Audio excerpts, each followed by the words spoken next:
میرے نبی پاک علیہ الصلوۃ والسلام کے غلام حضرت عارف بن عبداللہ رضی اللہ تعالیٰ عنہ فرماتے ہیں کلمہ پڑھنے سے پہلے ایک دفعہ ہمارا سارا قبیلہ تجارت کے لیے نکلا تھا، اور اس وقت منظر یہ ہوتا تھا کہ ہم اپنی عورتوں کو بھی ساتھ لے جاتے تھے۔ 6 مہینے سفر کرنا ہوتا تھا، اونٹ گھوڑے ہم بیچا کرتے تھے، عورتیں بھی ساتھ رہتی، کھاتے بھی پکاتے بھی۔ کہتے ایک سفر سے ہم واپس آ رہے تھے تو مدینے کے باہر صحرا میں ہم نے پڑاؤ کیا، اکیلے رسول پاک صلی اللہ، پھر ایک دفعہ پڑھیے گا، ایک دفعہ پھر کہیے گا صلی اللہ تعالیٰ علیہ وسلم۔ کہتے ہیں نبی پاک تنے تنہا اکیلے، حضور نہ سیر کرتے کرتے کرتے کرتے ہمارے قافلے کے پاس سے گزرے، خیمے لگے تھے، پڑاؤ کیا، محبوب تشریف لے آئے۔ کہتے ہیں حضور سید عالم صلی اللہ تعالی وسلم تشریف لائے، کوئی قبیلے میں سے قافلے میں سے حضور کو جانتا نہیں تھا۔ ایک سرخ رنگ کا اونٹ تھا ہمارے سردار کا جو بکنے سے رہ گیا تھا، بڑا خوبصورت۔ کہتے ہیں نبی پاک کو پسند آ گیا۔ حضور پوچھنے لگے تم کون ہو؟ کہا جی مسافر ہے۔ کہاں سے آئے ہو؟ فلاں جگہ سے آئے ہیں۔ کس لیے آئے ہو؟ ہم تجارت کی غرض سے نکلے۔ اونٹ بیچو گے؟ بیچنا ہے۔ کتنے کا سودا طے ہوا؟ اس نے کہا اتنے لینے، حضور نے کہا اتنے دینے، بات طے ہو گئی۔ کہتے ہیں لگام حضور نے پکڑی اور فرمانے لگے وہ سامنے میرا شہر ہے جس کا نام مدینہ، وہ میرا شہر ہے، میں ابھی مدینے جاتا ہوں، اپنے غلام کو بھیجتا ہوں اور تمہیں آ کے نہ قیمت دے جاتا ہے۔ محبوب گھوڑے کی لگام تھا، اونٹ کی لگام تھا، میں نکیل تھا، میں اونٹ تھا سرخ رنگ کا۔ حضور لے کے جب نکلے نا، تھوڑا سا چند قدم آگے گئے تو ان میں سے ایک شخص بولا، کہنے لگا سردار آپ سیانے لوگ ہیں، سمجھدار ہیں۔ اس شخص کا نام پوچھا آپ نے، قبیلہ پوچھا ہے، ایڈریس کا پتہ ہے، پتہ کہاں رہتا ہے، اتنا قیمتی اونٹ دے دیا۔ سردار بھی کہنے لگا، سارے کہنے لگے یار ان کی باتوں میں اتنی لذت تھی، ان کے گفتار و رفتار اتنی بھاوکار تھی، مزیدار تھی کہ ہوش ہی کوئی نہیں رہا۔ بھئی ہم پرانے تاجر ہیں، کبھی اس طرح کا سودا کیا ہی نہیں جس طرح کا آج ہو گیا۔ اوہو واقعی کچھ نہیں یاد رہا، کوئی سمجھ نہیں آئی۔ وہ ابھی نظر آ رہے ایک آدمی، دوڑ کے جاؤ، دوڑ کے اور جا کر کے نا ان سے کہو، بڑی جائز بات ہے، وہ ناراض بھی نہیں ہوں گے۔ ان سے ایک شخص کہو کہ بھئی اونٹ دے جاؤ، پیسے لے آنا اور اپنا مال لے جانا، دوڑ کے جاؤ۔ ایک شخص دوڑنے لگا تو سردار کی بیوی خیمے کے اندر تھی، پردے کے پیچھے سے بولی، کہنے لگی خبردار کوئی پیچھے نہ جائے، اگر پیسے مل گئے تو ٹھیک ہے، نہ ملے تو میں دے دوں گی، کوئی پیچھے نہ، کوئی نہ جائے پیچھے۔ سردار کہنے لگا تو جانتی ہے؟ کہنے لگی نہیں۔ کہا گارنٹی کیوں دے رہی ہے؟ تو کہنے لگی تم نے ان کا چہرہ نہیں دیکھا؟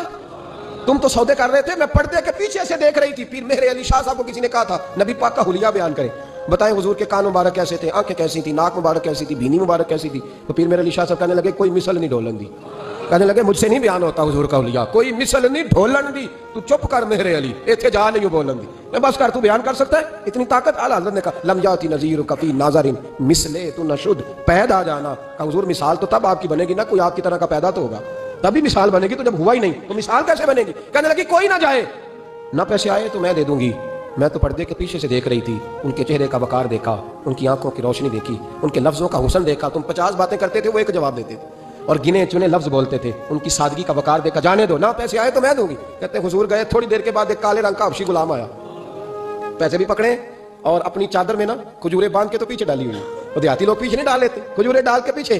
کہتے ہیں وہ آئے اور ان کے آنے کا انداز بھی بڑا نرالا تھا۔ کہتے ہیں وہ جھومتے جھومتے اللہ کا ذکر کرتے، اللہ صمد کرتے پہنچ گئے اور آگے کہنے لگے تم سے میرے نبی نے اونٹ خریدا؟ تم سے؟ کہا ہم سے خریدا ہے۔ کہنے لگے یہ تمہارے پیسے؟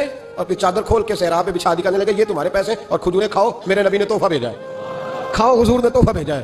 تو وہ سردار کی بیوی اوٹ ہٹا کے کہنے لگی وہ کالے رنگ کے حبشی غلام انہیں کھجورے کھلا اور مجھے اس عزت والی ماں کا نام بتا جس کے گھر میں ایسا لال پیدا ہوا، انہیں کھجورے کھلا، اور مجھے اس عظمت والے باپ کا نام بتا جس کے گھر میں ایسا پھول کھلا ہے، وہ قبیلہ تو بتا تو صحیح، وہ کون تھے؟ 2 گھڑیاں رکے ہیں پر خوشبو ہی پھیل گئی ہے، رنگ ہی بدل گیا، تار کوئی مثل نہ ڈھولن دی، تو چپ کر مہر علی، ایتھے جا نہیں بولن دی۔ حضرت عارف بن عبداللہ کہتے ہیں جناب بلال فرمانے لگے وہی تو اللہ کے آخری رسول ہے، وہی تو خاتم المرسلین ہے، وہی تو ہیں جنہیں اللہ نے ساری انسانیت کے لیے نمونہ عمل بنایا۔ کہتے ہیں ہم اونٹ بیچنے گئے تھے پر سارے کا سارا قبیلہ ہی مسلمان ہو گیا۔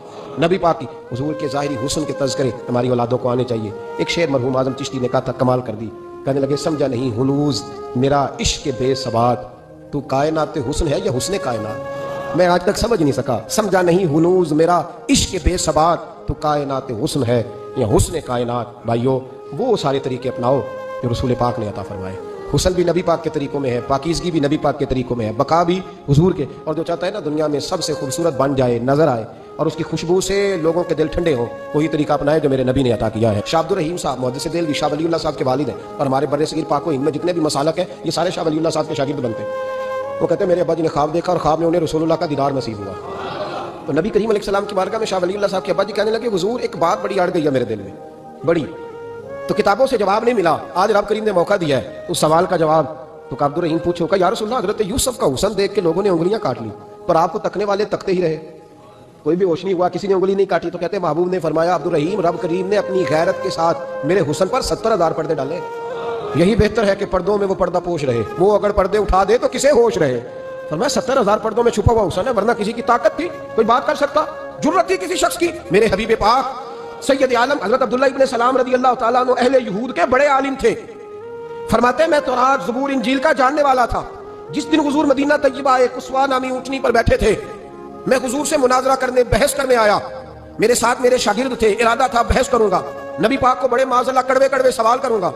کہتے حضور بیٹھے تھے قصوہ نامی اونٹنی پہ اور گردن مبارک جھکی ہوئی، ہونٹوں پر حضور کے زیر لب ہلکی سی مسکراہٹ۔ نبی پاک تھوڑا بولتے تھے پر جتنا بولتے تھے وہ دلوں میں اترتا جاتا ہے۔ فرماتے ہیں میں جب گیا نا، میرے شاگرد ساتھ تھے، مناظرہ کرنے گیا، مناظرہ شاگرد ساتھ تھے۔ فرماتے ہیں میں بڑے سوالات تیار کر کے گیا، پر حضور گھوڑے پہ بیٹھے تھے۔ دو باتیں میں نے سنی، حضور نے فرمایا رشتہ داروں سے اچھا سلوک کرو، اپنے غلاموں کا خیال کرو۔ کہتے ہیں وہ شاگرد مجھے دھکے دینے لگے، کہنے لگے چلو استاد جی آگے ہو، کرو سوال، چلو نا آگے بڑھو نا آگے۔ یہ کئی دفعہ نعرے لگانے والے بھی مروا دیتے ہیں نا، چلو نا چلو آگے چلو، بڑھو آگے، کرو بات، آؤ نا۔ کہتے میں ذرا آگے بڑھا، دھکا دیا انہوں نے۔ فرماتے میں آگے بڑھا اور میں نے قریب محبوب کے قریب جا کے کہا حضور مجھے کلمہ پڑھا دے، میں مسلمان ہونے آیا۔ یعنی عام آدمی تو قائل ہو جاتا ہے عالم اور تورات زبور انجیل کا جاننے والا، حضور کلمہ پڑھائیں۔ کہتے میں واپس آیا نا کلمہ پڑھ کے تو شاگرد کہنے لگے استاد جی آپ تو مناظرہ کرنے آئے تھے، یہ کیا ہوا؟ تو یہ لفظ حضرت عبداللہ ابن سلام کے، فرمانے لگے تم نے نبی پاک کا چہرہ نہیں دیکھا، ان کی آنکھوں کی روشنی نہیں دیکھی، تم نے چہرے کی معصومیت نہیں دیکھی، لب و لہجے کا وقار نہیں دیکھا؟ کتنے دنوں کے تھکے ماندے آج وہ مدینے پہنچے پر ان کے لب و لہجے میں کوئی اکتاہٹ، کوئی تھکاوٹ، کوئی لفظوں میں جھول تم نے دیکھا ہے؟ فرمانے لگے جس کا اس طرح کا چہرہ ہوتا ہے وہ جھوٹا نہیں سچا ہوا کرتا ہے۔